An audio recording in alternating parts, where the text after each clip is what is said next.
এই আমাদের ওই লাঙল কোথায়? বারান্দা। গাইস এবার আমরা লাঙল সাথে প্ল্যান করবো, অনেকে বারান্দায় আছে, দেখা যাক।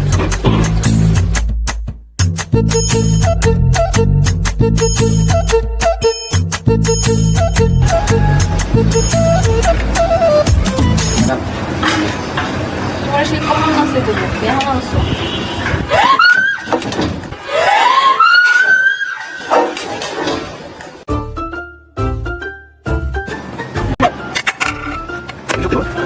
এটা কি সত্যি নাকি? না না না সত্যি না, এটা দেখেন। কার কাজ? গাইস এই প্র্যাঙ্কে কিন্তু আমরা সাকসেস। মিরাজ ভাই একটা কি আমার কাছে মানে খাওয়াই দেবো তোমাকে, খাওয়াই দেবো। তুমি কি আসলে ভয় পাইছো? কি ভয় পাবো না? এটা পুরো একদম অরিজিনাল মতো লাগতেছে। এই যাই হোক, আমরা কিন্তু আসলে মানে আমরা না